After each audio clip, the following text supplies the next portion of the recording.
Hello mga ga, ito na po yung ating 2 cups flour na butterscotch. Napakasimple lang po yung mga ingredients nito at madali lang pong itong gawin. Mga ga, mabintang-mabinta po ito sa amin lalo na sa mga sinusuplayan po namin na school canteen. Kaya i-share po natin itong recipe na ito para ikaw din ay kumita. Para po sa mga baguhan ay gawa lang po tayo ng maliit lang na recipe. Kaya umpisahan na po natin. So dito sa ating mixture ay gagamit lang po ako dito ng 100 grams na refrigerated margarine. Ito po yung gamit ko mga ga. Siguro meron naman siguro dyan sa inyong mga lugar na ganito. Ito po talaga yung ginagamit ko sa aking butterscotch kasi maliban sa mabango siya at mura pa, lalo na pag pangnegosyo po natin. Sa isang bar ay 200 grams po itong buttercup natin ay kumuha lang po ako ng 100 grams. Yung aking buttercup ay naka-room temperature na, malambot na po ito. At 1/2 cup white sugar or 100 grams at isang piraso po na large na itlog mga ga.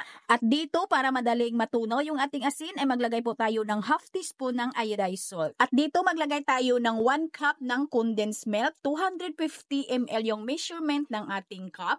Kahit anong brand ng condensed milk ay pwede dito. At mga ga, haluin lang po talaga natin ito hanggang sa matunaw ng tuluyan yung ating buttercup. At madali lang naman itong tunawin yung ating buttercup kasi ay malambot na at nang matunaw din yung ating asukal at yung ating asin. At hindi na po ako dito maglagay ng vanilla kasi sa buttercup pa lang na ginamit ko ay mabango na po yung aking butterscotch. Para po sa shelf life nito, para matagal pong mapanis ay hindi talaga mawawala yung condensed milk. Ito talaga yung aming timplada, ito talaga yung aming version. At pag ganito na yung texture ng ating mixture, ay ilagay na po natin yung 2 cups na cake flour. Kung wala talaga kayong cake flour, ay pwede naman yung all-purpose flour. Pero mas maganda talaga yung cake flour dito mga palangga gamitin sa ating butterscotch. At kailangan lang po talaga ay salain lang po natin yung ating harina para po ay hindi po tayo magkaroon ng maraming bilog-bilog sa ating mixture. Para hindi po tayo mahirapan sa pag-mix. Para sa ating tamang sukat po, 250 ml measurements cup yung ginamit ko. Noon mga ga ay naglalagay pa kami ng glucose sa aming butterscotch. Pero ngayon mga ga, sa sobrang mahal na po talaga ng mga ingredients ay hindi na po kami naglalagay ng glucose. Para po hindi na lumaki yung aming costing. At kailangan ay may baking powder po itong ating butterscotch. Maglagay po tayo dito ng 2 teaspoon,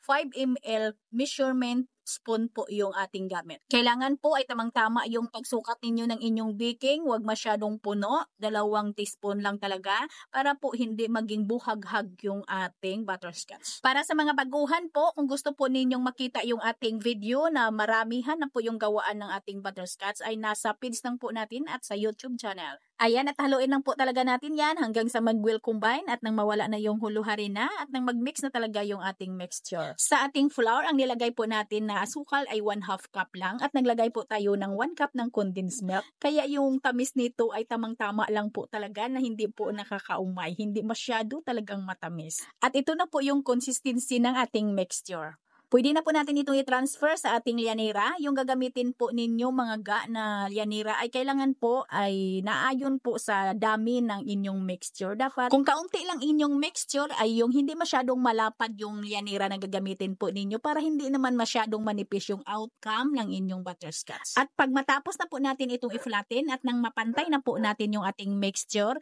ay pwede naman natin itong isalang agad. Ay kailangan po yung init ng ating oven dito ay katamtaman. Hindi po masyadong malakas para po hindi mabigla, hindi malasado yung loob ng ating butterscotch. Baka hilaw yung loob at sunog naman yung labas. At hindi rin pwedeng masyadong mahina yung init ng ating oven dito. Baka mag-dry yung loob at may tendency na tumigas yung ating butterscotch. I-bake lang po natin ito sa may preheated oven 180 to 190 for 30 to 35 minutes. Hanggang sa maging ganito na yung ibabaw niya mga ga, hanggang sa mag-golden brown na po siya. At dapat po ay malamig na malamig talaga mga ga ha, bago po natin i-release, bago po natin kuhanin dito sa ating molder, bago po natin hiwain. At dito sa sizes po ng aking lianera ay nakaslice po ako dito ng 32 pieces. Basta tama talaga yung pagkaluto ng ating butterscotch na ito, yung kagatin mo, yung kakainin mo, yun bang dumidikit sa ngipin at sa ngalangalahan o alingag-ngag tawag sa amin. Kung masakit yung ngipin mo ay wag ka na ditong kakain. Ayan ang mga ga, sana ay masubukan po ninyo yung ating recipe na ito at nang kayo din ay kumita. Sana nagustuhan po ninyo ang ating video for today. Magkita-kita po tayong muli sa mga susunod pa nating video recipe ng ating mga tinapay at iba pang pwede po nating pagkakitaan. Ito pong inyong Kainday. Maraming salamat at bye-bye!